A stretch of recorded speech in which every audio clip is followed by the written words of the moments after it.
तो वो वाला चक्कर है ना कि जी बैक सर। उर्दू बोलते बोलते अंग्रेजी बीच में दो चार लफ्ज बोल जाते हैं। तो वही हमारा और पाकिस्तानियों का भी हाल है। अंग्रेजी और उर्दू के ऊपर भी उनका ये मुत्तफ़क़ा राय है कि होनी भी चाहिए और नहीं भी होनी चाहिए। यस सर, असल में हम पजल हुए हैं पूरी कौम ही इस चीज हाँ में। हाँ, और बेसिकली हमारे जो ऊपर बैठे उन्होंने कंफ्यूज ही रखा है हम लोगों को इस चीज़ में हमेशा। अब देखो ना, अब सिंपल बात की जाती है, जो हिंदुस्तान वाले इंडियन जो हैं उन्होंने टीवी को नाम दिया, उन्होंने टीवी को बोला दूरदर्शन। ठीक है, उन्होंने दूरदर्शन यस। मतलब है दूर से दर्शन करना, जो भी इनके दर्शन जिसको कहते हैं, मिलना मिलाना जो भी है, कम्युनिकेशन। ठीक है, हम लोगों ने अभी तक टीवी हाँ को जी। उर्दू में नाम नहीं दिया। Even sir Indian prime minister भी हिंदी में स्पीच करता है जहाँ भी जाता है। हाँ, तो वो बात है कि हमारे यहाँ जी के इमरान खान ने इंग्लिश में क्या बोल दिया भाई, यूनाइटेड नेशन में जाके, क्या बात है भाई। हमारे यहाँ लोग ये सोच रहे होते हैं। सर देखिए, हैंडसम प्राइम मिनिस्टर इंग्लिश तो बात बोलेगा ना, इंग्लिश में ना बोले तो वो अजीब लगेगा। हमें असल में इस बात पे फख्र होता है कि यार उन्होंने, हमने जाके ना उनकी लैंग्वेज में उन्हीं को पीट डाला। बात सारी ये है, हमें इस बात पे बड़ी खुशी होती है कि ऐसा ही है sir. You are the king of English and yes. Can speak English as well. ठीक है, तो हम आपको आपकी जबान में ही मारेंगे आगे। यस। बात सारी ये आ जाती है at the end of the day, yes sir. गौर किया जाए तो लोग इस पर खुश होते हैं। वरना हाँ, अब नवाज शरीफ साहब भी गए थे तो पर्चियां लेके ना जाते, उर्दू जबान में बोलते तो साथ में क्या कहते हैं, ट्रांसलेटर रख लेते। Yes sir. पर्चियां देखे वो एबीसी पढ़ रहे थे पर्चियां लेके। है ना, तो वो भी अजीब लगता है ना कि यार ये अब तुम लोग क्या। अब हमारे जो 1950s की बात की जाती है तो बड़ा गोल्डन एरा था पाकिस्तान का जी, बड़ी इज्जत दी जाती थी पाकिस्तानियों को दुनिया में। मैं कहता हूँ हैं, पाकिस्तानियों को 1950s में इज्जत यस। दी जाती थी। 1950 से 60 तक की बात करें, 65 की वॉर से आगे तक पाकिस्तानियों को बड़ी इज्जत दी यस। जाती थी। ए, आपका प्राइम मिनिस्टर आता था, बाकायदा बुलाया जाता था, प्राइम मिनिस्टर साहब आप आए हमसे मिले, अमेरिका वगैरह गए थे, क्या कहते हैं इमरान साहब। तो बड़ी इज्जत थी पाकिस्तानियों की। वो फिर आहिस्ता आहिस्ता सबसे ज्यादा इज्जत हमारी जो रोली ना, सीधी बात बताऊं, बुरा ना मानना, ये जो नहीं था अपना, ये मरी वाले, कश्मीर वाले, ये जब यूके गए। यूके। हम्म, वो कैसे सर? ये यार इनका कुछ डैम का मसला हुआ, जमीन का मसला हुआ था। हाँ। तो इन्होंने कहा था जी कि जिन लोगों की जमीनें जाया ये हुई, सर आप। हम उनको यूके में जगह देंगे, वहां आके रहे हमारे पास। हाँ। पाकिस्तानी वहां गए ना 1960s में, इन्होंने वहां जाके जो अपना, जिसे कहते हैं ना, वो देहातीपन, वो जाहिर यस। करके उन्होंने वहां पे दिखाया है। तुम्हारी सोच है कि गोरों ने इनको छितर ही मारे हैं, और फिर इनकी वहाँ जो कौमें पाकिस्तानी की बड़ी हैं वहां से बड़ा गंदा किया इन्होंने पाकिस्तानियों को। सही। और इन्होंने भी लाश नहीं रखी पाकिस्तानियों की। तो तो जारी बात है, गए यहाँ से देहात से उठ के वहां पे, जारी बात है इतने हाँ, बड़े मुल्कों में तो क्या और करेंगे वहां से। अब उनके जो है वो जो बच्चे हैं वो अंग्रेजी मारते फिरते हैं इंग्लैंड में, ब्रिटिश एक्सेंट के अंदर, और समझते हैं जी हम तो बहुत बड़े ब्रिटिशर हैं। लेकिन ये नहीं देखा कि आपके बावजदाद ने जो पाकिस्तानियों को रोल दिया वो आपको नजर नहीं आया। खैर एनीवे, यस सर। तो शायद छोड़ो उस चीज़ों को। तो बीइंग एज अ हमारे पाकिस्तानी, हम लोग चाहिए कि नेशनल लैंग्वेज को सपोर्ट करें। Yes sir. हाँ, लेकिन हमारे यहाँ को स्टेटस को भी बड़ी चीज़ आ जाती है। अगर तुम बिल्कुल ही प्योर उर्दू बोलना शुरू कर दोगे लोगों को आगे, तो कहेंगे यार क्या अजीब लोग हैं। मैं आपको बताऊँ नो कि सर, इवन आप जो फुटबॉल प्लेयर्स हैं जैसे आपके रोनाल्डो हो गए, इवन टेनिस प्लेयर आप देखें रफा नडाल, इवन वो भी अपनी लैंग्वेज में बोलते हैं इतने बड़े प्लेयर्स होके भी। हाँ, और अब हमारे क्रिकेट प्लेयर्स देख लें, वो इंग्लिश बोलने की कोशिश करते हैं और बेइज्जती हो रही होती है, इंग्लिश बोल नहीं पा रहे होते, दो दो लफ्ज आते हैं उर्दू। उन्होंने उससे पूछा था ना, पता नहीं अकमल से पूछा था, किससे पूछा था, कोई था हमारा एक अच्छा बॉलर ना, तो उससे पूछा कि जी हाउ डू यू डू, तो वो कहता है I do fast bowling and take wickets. वो पता चला आप लोगों को, बहुत पहले की बात है, आज से 10 साल पुरानी लतीफा था, ये आया था। किसकी सर? वो क्रिकेटर था ना, बॉलर था हमारा ना, जब मैच खत्म हो गया हाँ उसको जी। उन्होंने मैन ऑफ द मैच दे दिया ना। तो उन्होंने जो सही वहां खड़े थे ना, उन्होंने उनसे पूछा कि हाउ डू यू डू। उन्होंने सर पूछा, सईद अजमल था। हाँ, उन्होंने पूछा जी आप कैसे हैं, हाउ डू यू डू ना। तो उसने कहा जी I do fast bowling and take wickets. तो इस तरह के सर ये बहुत हैं, उमर अकमल, सईद अजमल, हाँ, इंजमाम बहुत से हमारे तो भाई हैं हीरो। तुम अपने साथ ट्रांसलेटर ला के बिठा लो तो वहाँ आधी कौम तो पाकिस्तानी बैठी हुई है स्टेडियम में, तो उनसे आप उर्दू में बात कर लें। एग्जैक्टली सर, ऐसे है। अब इंग्लिश में बट बोलना नहीं। लाजमी है। खैर छोड़ो। तो हम लोग बात कर रहे थे जी कि हमारे पास क्या एम्बिग्विटीज आती हैं इंग्लिश उर्दू बोलने में। तो बात ये जी कि एम्बिग्विटी क्या आती है लिखने में। एम्बिग्विटी आती है इस तरह, मैं तुम मुझे कहते हो कि सर मैं वहाँ गया था, अब बहुत ज़रूरी मुझे एक चीज़ चाहिए, ठीक है, मैं आपसे कहता हूँ कि फैज़ आप जाएं और जाके बाजार से ना क्या कहते हैं टमाटर ले आए, ठीक है। तो तुम मुझे यस सर। कहते हो कि सर मैं बाजार गया, मैं टमाटर नहीं मिले, मैं केले ले आया हूँ, ठीक है। तो मैं कहता हूँ वाह ज़बरदस्त। तो तुम्हें क्या लगता है वाह ज़बरदस्त का मतलब होगा कि बहुत अच्छा काम किया तुमने, कि वाह ज़बरदस्त मैं आपके ऊपर तनकीद कर रहा हूँ कि मतलब मंगवाया कुछ था और तुम लाए कुछ हो। हाँ, तो ये उर्दू में एम्बिग्विटी इंग्लिश में भी आती है इस तरह, ठीक है। Yes sir. तो इसका मतलब है कि वाह जबरदस्त का मतलब ये नहीं है कि मैं तुम्हें शाबाश दे रहा हूँ, मैं जबकि तुम पर टोंट कर रहा हूँ कि यार ये तुमने क्या किया, मंगवाए टमाटर तो केले क्यों लेकर आ गए, ये टमाटर मिले नहीं मार्केट में। तो फॉर बंदा कहता एग्जांपल है, इफ यू से बंदा कहता है लाइक, शाबाश। तो उस शाबाश का मतलब शाबाश नहीं होता, ठीक है। यस तो खैर एनीवे, तो ये एम्बिग्विटी की बात की जा रही कि इंग्लिश में लिखने में या पढ़ने में एम्बिग्विटी आ सकती है, समझ ना आए। एम्बिग्विटी मतलब है कि समझ से बालातर हो सकती है वो चीज़, ठीक है, ये कहना चाह रहा हूँ। यस तो उसको लिखना क्लियरली चाहिए। ये डिसएडवांटेज है नेशनल लैंग्वेज का कि समझने में मसला आ सकता है। तो उसको इतना क्लियर लिखा जाए कि आसानी से समझी जा सके बात, ना कि मुश्किल हो जाए बात समझना, ठीक है।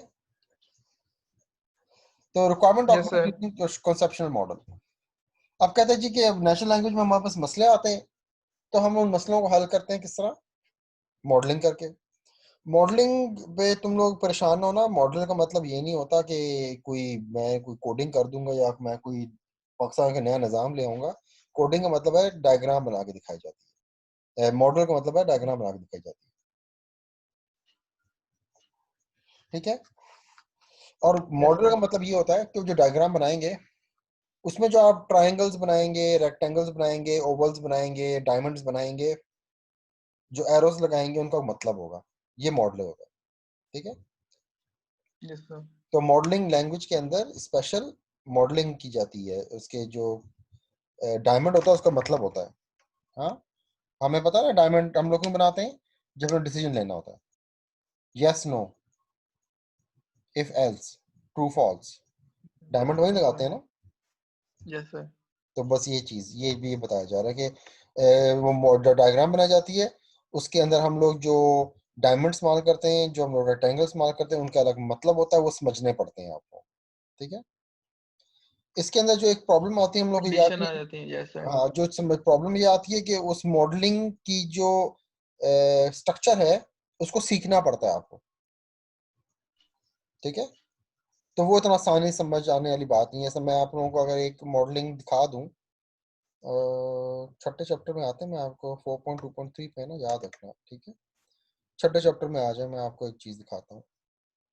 ओके। छठा चैप्टर आ गया हमारा। हाँ जी, ये क्या है, ये डब्बे क्या बने हुए, ओवल क्यों बने हुए हैं, ये एरो जो है वो स्लॉटेड क्यों बने हुए हैं, ये इसके बीच में ये लाइन क्यों लगी हुई है। हाँ, और ये इस लाइन में और इस लाइन में फर्क क्या है, स्लॉटेड में और सिंपल लाइन में फर्क है। इसमें देखें एरो भी नहीं लगे हुए, लेकिन इसमें भी ये एक्टर के ड्राइवर के साथ कांटेक्ट कर रहा है फंक्शन, इसके साथ कोई एरो नहीं लगे हुए। तो इनका क्या मतलब है, इनको सीखना पड़ेगा। ये डब्बा क्यों लगा हुआ है इसके ऊपर, इस डब्बे का, ये डब्बे से बाहर क्यों है, डब्बे के अंदर क्यों है, समझ आएगा आपको। नाउ यू अंडरस्टैंड कि मैं मॉडलिंग की क्या बात करूं। मॉडलिंग, ये ओवल का मतलब क्या होता है, ये एरोस का मतलब क्या होता है, इस लाइन का मतलब क्या होता है, इस रेक्टेंगल का मतलब क्या होता है, और ये जो बाउंड्री वॉल लगाई हुई है इसका मतलब क्या है, ठीक है। नाउ यू अंडरस्टैंड कि मॉडलिंग में चीज सीखनी पड़ती है, नेचुरल लैंग्वेज में चीज सीखनी नहीं पड़ती है आप लोगों को। Got it. Yes sir. तो नेचुरल लैंग्वेज में और मॉडलिंग में क्या फर्क आता है हमारे पास।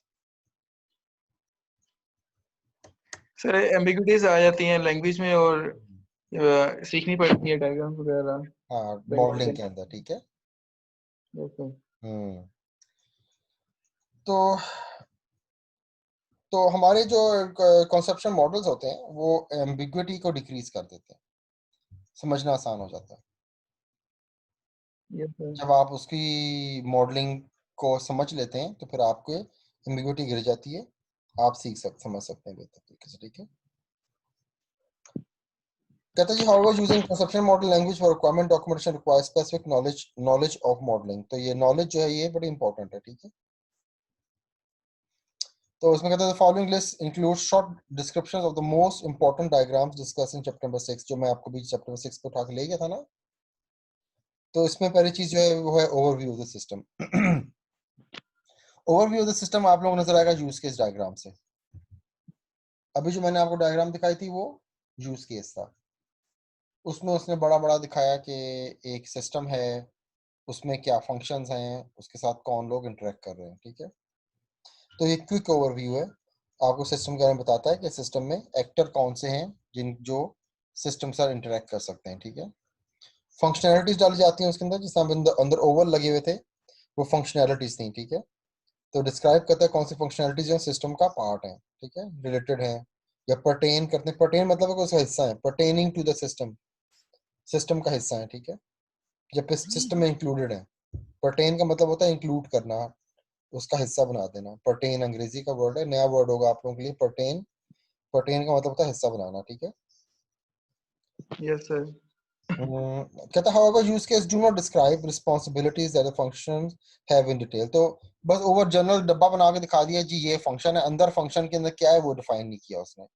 तो यूज केस में थोड़ा सा प्रॉब्लम्स हमने देखा कि यूज केस से फंक्शन बताता है क्या है, अंदर फंक्शन की क्या हो रहा है वो नहीं दिखाता, बैक एंड पे क्या है वो नहीं दिखाई जाती चीज। तो structure data modelling and structure of terms. Class diagram की बात कर लेते हैं, उसके बाद हमारे पास एक और चीज आती है उसको बोलते हैं क्लास डायग्राम। क्लास डायग्राम में बताता है जी कि class diagram used in requirement engineering to document requirements with regard to the static structure data. Data structure की बात की जाती है कि डाटा किस तरह का होगा यूज। क्लास डायग्राम में डाटा हम बताते हैं, फंक्शंस कौन से इस्तेमाल होंगे वो दिखाए जाते हैं। To document static structural dependency between system and the system context, और दिखाते हैं सिस्टम और सिस्टम कॉन्टेक्स्ट के अंदर हमारा क्या डिपेंडेंसीज है। हम आगे क्लास डायग्राम छोटे छोटे पढ़ेंगे, फिर इसको मजीद डिस्कस करेंगे। अब इसे बताया जा रहा है क्योंकि हमारा टॉपिक चल रहा था ना कि कॉन्सेप्चुअल मॉडल्स क्या होते हैं। तो कॉन्सेप्चुअल मॉडल्स के अंदर मैं आपको बताना चाह रहा हूँ कि हम लोग यूज केस इस्तेमाल करते हैं, ठीक है, और हम लोग इस्तेमाल करते हैं क्लास डायग्राम्स। और क्लास डायग्राम्स जो हमें बताती हैं जी कि थोड़ी सी बेहतर होती हैं, थोड़ी सी अच्छी होती है। इसमें आपको डाटा प्रोस्पेक्ट भी नजर आ रहा होता है, फंक्शनल प्रोस्पेक्ट भी नजर आ रहा होता है, आप लोगों को कहना ये चाह रहा है। फिर आती है मेरे पास सीक्वेंस मॉडलिंग, जिसको हम लोग एक्टिविटी डायग्राम बोलते हैं। एक्टिविटी डायग्राम जो होती हैं वो आप लोगों की बिजनेस प्रोसेस या sequence oriented dependency of the system in regard to process with the system context can be documented. तो इसमें हम लोग बिजनेस प्रोसेसेस वगैरह को या सीक्वेंस ऑफ जो है जिसमें हम लोग दिखाते हैं कि ये चलेगा फिर ये चलेगा फिर ये चलेगा फिर ये चलेगा, तो वो हम लोग इसमें तस्वीर बना के दिखाई जाती हैं, डॉक्यूमेंट करते हैं हम लोग। तो कहते हैं activity diagram are also well suited to model sequence characters. तो एक्टिविटी डायग्राम के थ्रू भी हम लोग सीक्वेंस मॉडलिंग कर सकते हैं, ठीक है। और कहते हैं जी कि सीक्वेंस कैरेक्टर यूज केसेस और to model detail specification of the iteration of function that possesses data. तो इटरेशंस कुछ चीज रिपीट हो रही है तो वो भी हम लोग एक्टिविटी डायग्राम में दिखाते हैं। सीक्वेंस है ना, सीक्वेंस का मतलब है कि एक के बाद दूसरा स्टेप क्या होगा, फिर तीसरा स्टेप क्या होगा, फिर चौथा स्टेप क्या होगा। तो कहता है एक्टिविटी डायग्राम्स में हम लोग जो यूज केस में हम लोग चीज बनाते हैं, जो यूज केस बनाते हैं उसकी एक्टिविटी बनाई जाती है फिर आगे। तो यूज केस के बाद जो चीज बड़ी इंपॉर्टेंट है वो है एक्टिविटी डायग्राम, ठीक है। तो हमने पहले यूज केस बनाए, यहाँ पे यूज केस के बाद हम लोगों ने क्लास डायग्राम बनाई, और उस क्लास डायग्राम के हम लोग बाद एक्टिविटी डायग्राम भी बनाते हैं जो कि आपको डिटेल इंफॉर्मेशन देता है कि ये फंक्शन किस तरह काम करता है, ठीक है। उसके बाद आता है जी हमारे पास इवेंट ड्रिवन। इवेंट ड्रिवन के अंदर हम लोग बात करते हैं स्टेट डायग्राम्स की, जिसमें हमने बात की थी अभी पीछे बिहेवियर की, कि अगर आप एक सिस्टम में डाटा एंटर करते हैं गलत तो वो उसके अगेंस्ट क्या आपको प्रॉम्प्ट करेगा क्या आपको बताएगा जी कि आपने पासवर्ड गलत डाला है, पासवर्ड आप सेट कर रहे हैं लेट्स सपोज, तो उसमें आपने नंबर भी डालना है, स्पेशल कैरेक्टर भी डालना है, एक कैपिटल कैरेक्टर डालना है, तो वो इन्फॉर्मेशन आपको दे रहा होगा, ठीक है। तो वो इवन वो बिहेवियर है, उसको फिर वो मॉनिटर करेगा और आपको एक्सक्यूज मी बताएगा जी कि बिहेवियर क्या है अभी स्टेट का। उसमें बिहेवियर ये भी होता है कि जब आप लॉगिन का बटन दबाते हैं सब कुछ ठीक करके, तो वो आपको किस पेज पे लेके जाएगा, वो भी बिहेवियर का पार्ट है कि नेक्स्ट स्टेप क्या होगा उसके बाद। तो वो बिहेवियर ही है जो चेंज होती है ना स्क्रीन आप लोगों की, लॉगिन पेज खत्म होता है, लेट्स सपोज आप ईमेल पे हैं, ईमेल पे लॉगिन किया आपने, पासवर्ड डाला, लॉगिन डाला, क्लिक किया लॉगिन का, ठीक है, तो नेक्स्ट पेज क्या आएगा, तो वो बिहेवियर है, इवेंट ड्रिवन है, अगला पेज क्या होगा। Now let's come and talk about hybrid requirement documentation. तो कभी कभी ऐसा होता है जी कि आप लोग कोई एक चीज नहीं बनाते, हाइब्रिड का मतलब है आप दो तीन चीजें इस्तेमाल करते हैं, ठीक है। कभी भी आप लोग सिर्फ यूज केस बना के डॉक्यूमेंटेशन कंप्लीट नहीं कर देते, आप यूज केस के बाद एक्टिविटी डायग्राम बनाएंगे, आप उसके बाद स्टेट डायग्राम्स भी बनाएंगे, तो ये फिर हाइब्रिड टेक्निक लाती है।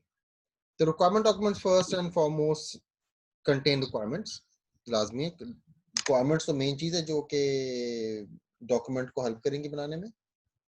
In addition, in many situations, it is sensible to document decisions, important explanations, और उसके अलावा कोई और इंफॉर्मेशन होती है वो भी डाली जा सकती है, ठीक है। Depending on the target audience of the document, target audience आप लोगों की एक नॉर्मल यूजर भी हो सकता है, एडमिनिस्ट्रेशन वालों का अलग पार्ट हो सकता है। जिस तरह मैं हूं ना, मैं एक होता है ना हमारे पास एडमिनिस्ट्रेशन पैनल होता है, एक यूजर पैनल होता है। Yes administration sir. पैनल में वो क्या एंटर करेगा, उसका मतलब क्या है, वहां पे क्या चीज एंटर करनी है, और जो आप लोगों का यूजर पैनल है उसमें जो चीज दिखाई जा रही है वो कहाँ पे क्या चीज नजर आएगी, किस तरह दिखाई जाएगी, उसका क्या मतलब होगा, इस तरह। तो वो कह रहा है कि आप लोग इंफॉर्मेशन डिफरेंट किस्म की डाल सकते हैं उस दिन, ठीक है। इंपॉर्टेंट एक्सप्लेनेशन और डॉक्यूमेंट डिसीजंस वगैरह जो भी होती है इंफॉर्मेशन उसमें आप डाल सकते हैं। तो that depends upon the target audience कि किसको क्या चीज दिखाई जा रही है। तो suitable document types are selected, तो डॉक्यूमेंट टाइप सिलेक्ट की जाती हैं जी कि आपने किसको क्या दिखाना है, ठीक है। और जिस तरह आपका डायरेक्टर साहब हैं या आप लोगों के कोई मैनेजर साहब हैं, आप उनको लेट्स सपोज यूज केस दिखा दें कि ये आपका टोटल सिस्टम होगा, इसमें ये फंक्शनलिटी है, तो ये ऐसे चलेगी। लेकिन आपने अगर लेट्स सपोज डेवलपर को दिखाना है, तो डेवलपर को आप दिखाएंगे, एक्टिव डायग्राम दिखाएंगे, क्लास डायग्राम दिखाएंगे, ठीक है। तो डेवलपर को आप यूज केस दिखाने की तुक नहीं बनती, मतलब दिखा तो देंगे लेकिन वो यूज केस से कुछ चीज निकाल नहीं सकेगा क्योंकि उसने डेवलप करना है। तो उसके लिए इट्स वेरी इंपॉर्टेंट कि वो एक्टिविटी डायग्राम या सीक्वेंस डायग्राम को देखे और फिर कोडिंग करे, समझिए। तो ये आप लोगों को मैंने एग्जांपल दी है कि जब उसने बात की कि यूजर को देख के आप लोग डॉक्यूमेंटेशन बना दी जाती है, बनाई जाती है, ठीक है। तो अगेन डॉक्यूमेंटेशन की जब हम बनाने की बात करें तो उसमें हमने कहा कि इसमें नेचुरल लैंग्वेज भी होती है और कॉन्सेप्चुअल मॉडल्स भी होते हैं। तो मॉडलिंग भी की जाती है और अंग्रेजी भी साथ लिखी जाती है। वैसे तो अगर हम देखें तो मॉडल के अंदर भी हम लोग जब यूएमएल इस्तेमाल करते हैं तो यूएमएल जो है यूनिफाइड मॉडलिंग लैंग्वेज जो है, यूनिफाइड मॉडल लैंग्वेज के अंदर जहाँ पे ये ओवल और रेक्टेंगल और डायमंड्स होते हैं वहाँ पे अंग्रेजी भी साथ लिखी जाती है ताकि समझाया जा सके ये क्या चीज़ है, ठीक है। तो typical documentation contains combination of दोनों चीज़ें, मॉडल भी होती है, अंग्रेजी भी साथ लिखी जाती है। जिससे मैंने आपको बताया कि एकेडमिक बुक्स के अंदर टेक्स्ट लिखा जाता है, पैराग्राफ होता है और साथ में डायग्राम बना के दिखा दी जाती है। तो दोनों के एडवांटेजेस हैं जो कि हेल्प करते हैं आप लोगों को डॉक्यूमेंट को समझने में। इसमें combining document types exploits advantage of both, दोनों की चीज़ों को एक्सप्लॉइट करते हैं हम लोग। एक्सप्लॉइट मतलब है कि दोनों चीज़ों के साथ हम लोग प्ले कर सकते हैं और समझा सकते हैं बेहतर तरीके से, ठीक है। डॉक्यूमेंट स्ट्रक्चर की बात करते हैं, डॉक्यूमेंट का स्ट्रक्चर कैसा होना चाहिए। Influence of the requirements on satisfaction. तो कहते हैं जी कि डॉक्यूमेंटेशन ऐसे लिखी जाए कि आप लोगों की रिक्वायरमेंट्स ऐसी की जाए डॉक्यूमेंट के अंदर कि वो आपको सेटिस्फाई रखें, खुश रखें, समझ आए आपको चीज़ें। तो रिक्वायरमेंट डॉक्यूमेंट्स कंटेन है मैग्नीट्यूड डिफरेंट इन्फॉर्मेशन, तो बहुत सी इन्फॉर्मेशन होती है, मैंने पहले डिस्कस किया कि जी इन्फॉर्मेशन में क्या कुछ डाल सकते हैं हम लोग। वेल स्ट्रक्चर होना चाहिए रीडर के लिए ताकि हेडिंग्स हों, पैराग्राफ छोटे छोटे बनाए गए हों, ठीक है। तो इसके लिए वो कहता है जी कि स्टैंडर्ड डॉक्यूमेंट स्ट्रक्चर जो है वो इस्तेमाल किया जाता है, या इंडिविजुअली डिफाइंड आपकी कंपनी ने या आपने कोई स्ट्रक्चर डिफाइन किया है वो भी इस्तेमाल कर सकते हैं। तो स्टैंडर्ड भी इस्तेमाल करते हैं हम लोग, जिस समय स्टैंडर्ड में बात करता है वो एक वर्ड का ISO IEEE, और इंडिविजुअल का बात मैंने जब की तो मैंने कहा जी आप लोगों के अपने प्रोप्राइटरी किस्म के स्ट्रक्चर हो तो वो भी चल जाते हैं, same, doesn't matter. Standard documents की बात कर लेते हैं। Standard outline offers a pre defined structure, मतलब उनके तो पहले से स्ट्रक्चर पता है जी, 1 चैप्टर क्या होता है, 2 चैप्टर क्या होता है, 3rd चैप्टर क्या होता है, 4 चैप्टर क्या होता है, 5 चैप्टर के अंदर क्या कुछ डालना है आपने। तो प्री डिफाइंड स्टीरियोटाइप, स्टीरियोटाइपिंग पता है कि आप स्टीरियोटाइपिंग पता है ना क्या होती है, मतलब ये तो ऐसे ही होता है। स्टीरियोटाइपिंग मतलब है कि चैप्टर 1 और 2 और 3 और 4 5 भी ऐसे ही हो, सबको पता है जी उसमें क्या इन्फॉर्मेशन डालनी होती है। ये स्टीरियोटाइपिंग टाइप चीज प्री डिफाइंड कर दी जाती है, ठीक है। तो हमारे पास स्टैंडर्ड आउटलाइंस होते हैं, रफ स्ट्रक्चर्स होते हैं, शॉर्ट डिस्क्रिप्शन डाल जाती हैं, मेन सेक्शंस देखे जाते हैं उसमें। Using standard outlines has the following advantage, अगर हम लोग स्टैंडर्ड इस्तेमाल करेंगे तो हमें कुछ फायदे होते हैं। वो फायदे क्या हैं? सिंप्लीफाई करता है इनकॉर्पोरेट न्यू स्टाफ मेंबर्स, अगर आपके पास कोई नया बंदा आता है कंपनी के अंदर जो कि चैप्टर 1 2 3 4 4 को समझता है, तो स्टैंडर्ड पे चल के आ रहा है, स्टैंडर्ड को समझता है, तो उसके लिए आसानी हो जाएगी समझना चीज़ों को, ठीक है। फिर स्टैंडर्ड का मतलब आसानी में ये भी होती है कि हमें पता है चैप्टर नंबर 3 के अंदर क्या रखा जाएगा, चैप्टर नंबर 2 के अंदर क्या रखा जाएगा, तो वो आपके पास क्विकली फाइंड करने में चीज़ें आसानी हो जाएगी आप लोगों को, ठीक है। तीसरी बात वो कहता है कि हमें पता है क्योंकि चैप्टर 1 2 3 में हमने क्या चीज़ रखी है, तो उसके लिए सिलेक्टिव रीडिंग हमारे लिए आसान हो जाएगी। चैप्टर 3 निकाल के खोल के पढ़ूंगा, मुझे पता है जी उसके अंदर क्या लिखा होगा, चैप्टर 1 में क्या लिखा होगा, चैप्टर 5 में क्या लिखा होगा, ठीक है। मतलब मॉडलिंग कहाँ पे आएगी, मॉडलिंग लेट्स सपोज हमारे पास स्टैंडर्ड में चैप्टर 3 में मॉडलिंग आती है, तो आपने अगर मॉडल देखना है, सीक्वेंस डायग्राम देखनी है, डायग्राम देखनी है, सीधा चैप्टर नंबर 3 खोलेंगे और पढ़ना शुरू कर देंगे। आप ये तो नहीं पहले चैप्टर 1 पढ़ेंगे वो जिसमें मॉडलिंग नहीं थी, फिर चैप्टर 2 पढ़ेंगे वो इसमें मॉडलिंग नहीं थी, चैप्टर 3 पढ़ेंगे अच्छा इसमें मॉडलिंग आ गई। तो ये स्टैंडर्ड से आपको कुछ फायदे होते हैं, आपको पता होता है चीजें कहाँ पे हैं। तो सिमिलरली आपने को वैलिडेशन देखनी है, वैलिडेशन की बात की थी मैंने आपको पहले भी, एक डायग्राम बनाई थी और मैंने उस डायग्राम में आपको बताया था कि वैलिडेशन हम लोग कहाँ करते हैं। There are two different things, one is called validation, one is called verification. Validation जो होती है रिक्वायरमेंट्स की जाती है, कि मैंने एक रिक्वायरमेंट लिखी है, ठीक है, उसको मैंने जाके जो स्टेक होल्डर उसको दिखाया कि भाई ये आपने बोला था, मैं लिखा है, ठीक है, वो वैलिडेट करता है। फिर जब हम इसको डेवलपमेंट के लिए भेजते हैं, वंस इट इज डेवलप्ड, तो डेवलप करने के बाद इसको वेरीफाई करते हैं before acceptance testing. Acceptance testing आपको पता है ना क्या होती है, जब आप यूजर को देते हैं कि जी इसको देखें और इसको इस्तेमाल करके देखें सही बनाया कि नहीं बनाया, उसको एक्सेप्टेंस टेस्टिंग बोलते हैं। तो उससे पहले हम लोग वेरीफाई करते हैं, ठीक है। तो acceptance testing is like part of verification as well. पहले आपने खुद चला के टेस्ट केस बना के वेरीफाई किया कि जो उसने बोला था वो हमने पूरा कर दिया है, फिर आप उसको देते हैं, वो इस्तेमाल करता है, वो भी वेरीफाई करता है, हाँ जी ठीक है जिस तरह मैंने कहा था वैसे ही चल रहा है। तो ये वैलिडेशन और फिर verification. Standards outline allow for automatic verification requirements. Automatic verification जो होती है ये टेस्ट केसेस होते हैं जो आप लोग बनाते हैं, जिसमें आप कंप्लीटनेस खुद चेक करते हैं जी कि हमने जो रिक्वायरमेंट्स दी थी वो सही लिखी हुई कि नहीं। अब standard outlines allow for simplified reuse of contents और डॉक्यूमेंटेशन। तो इसके अंदर स्टैंडर्ड आप उठाएंगे तो स्टैंडर्ड के अंदर ऑलरेडी टेम्पलेट बने हुए होते हैं, उसमें आपने चीज़ें कुछ लिखी हुई होती हैं, उसके मुताबिक आपने चीज़ें लिखनी होती हैं, तो आप लोगों के लिए सिंपलीफाई कर देता है प्रोसेस को, ना कि आप बैठ के सोचें कि अब मैं रिक्वायरमेंट कैसे लिखूं।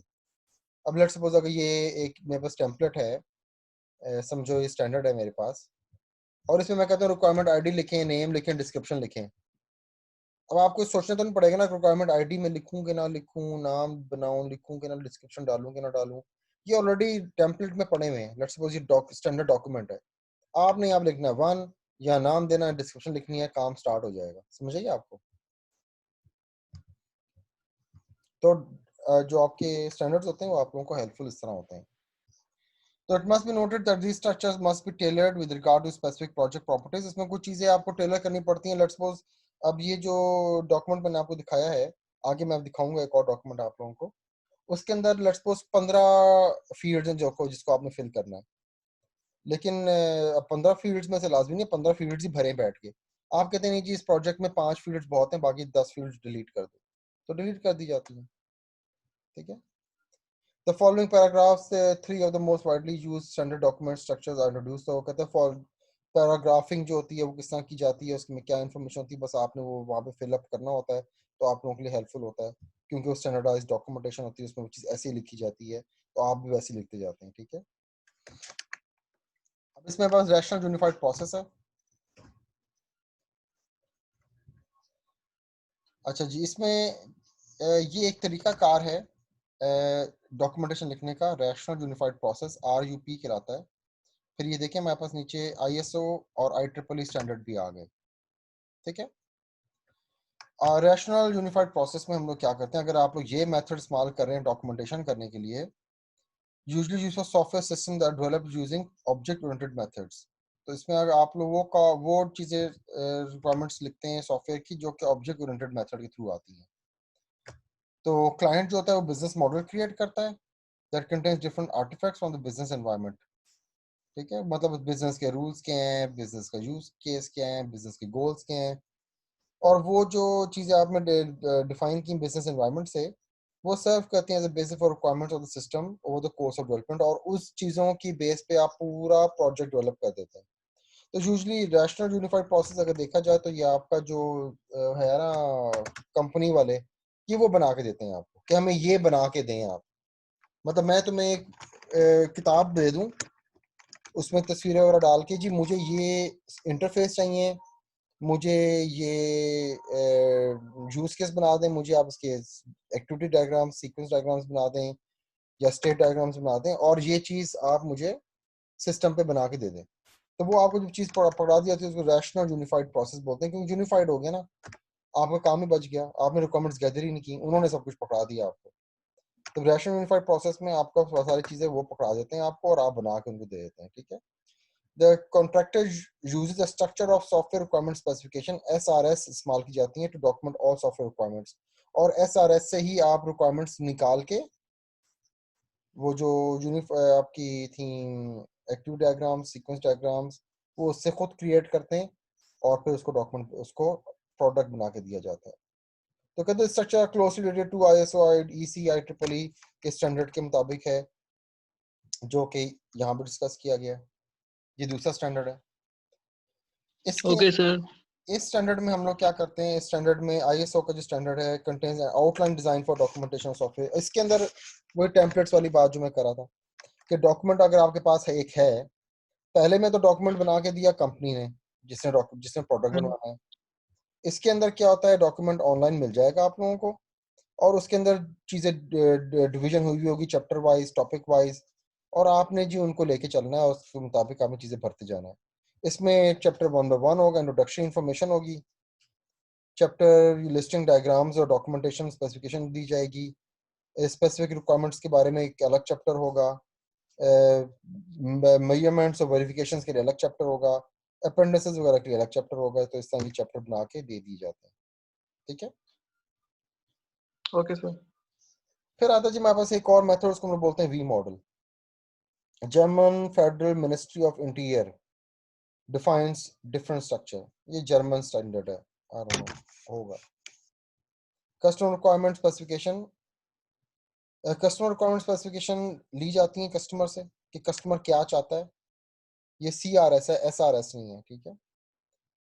Okay. Known in the general original in Lustheft is created by a customer and describe all the demands to the contractor regarding the subject of the contract। तो इसमें कॉन्ट्रैक्ट बता दिए जाते हैं जी, आपके डिलीवरीज क्या होंगी, सर्विसेज क्या होंगी, आप क्या करेंगे क्या नहीं करेंगे, कब देना है कब नहीं देना है, ठीक है।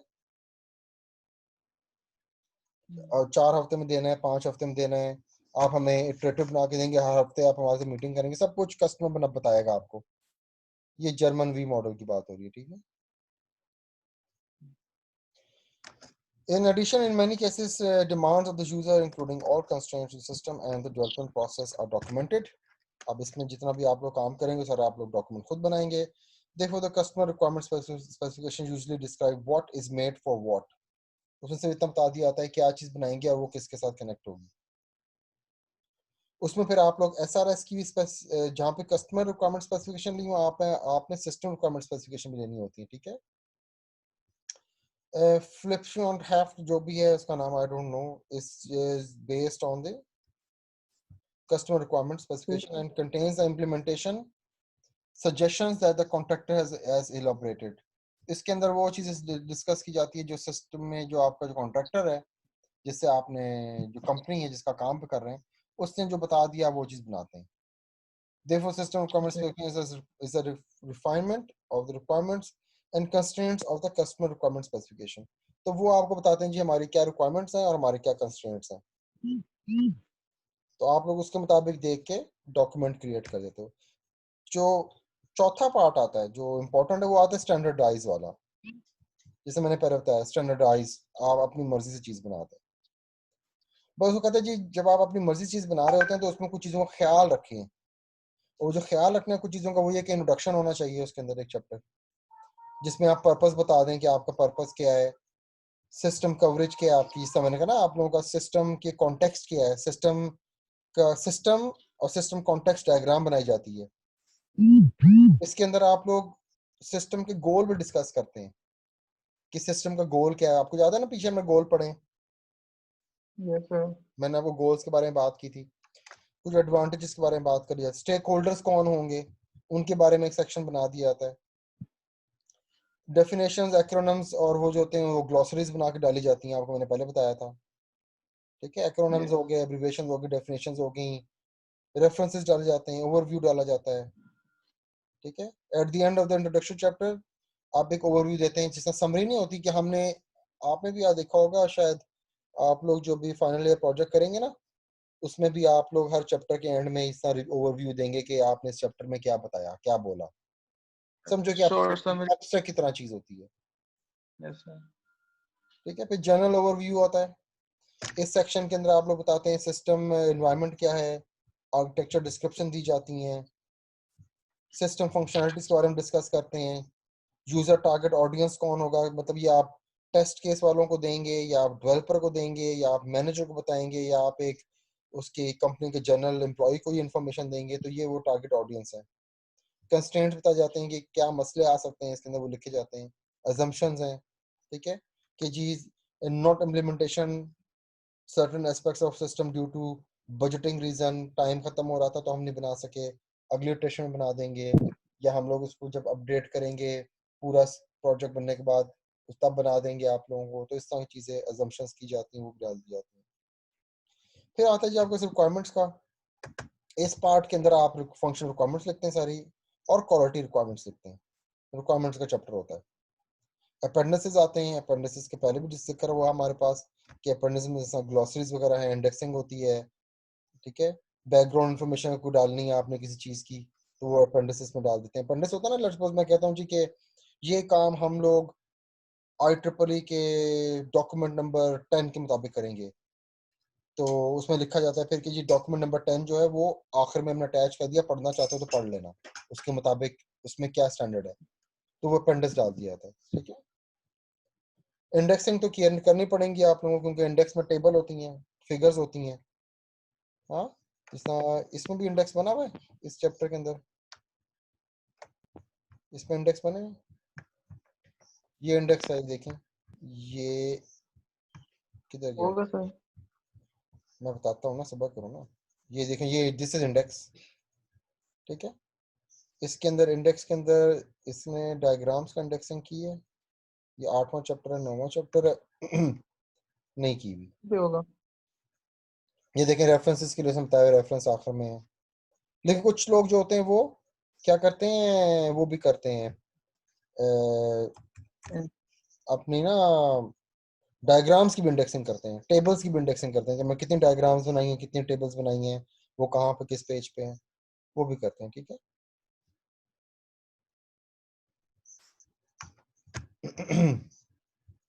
तो हम लोग थे यहाँ पे,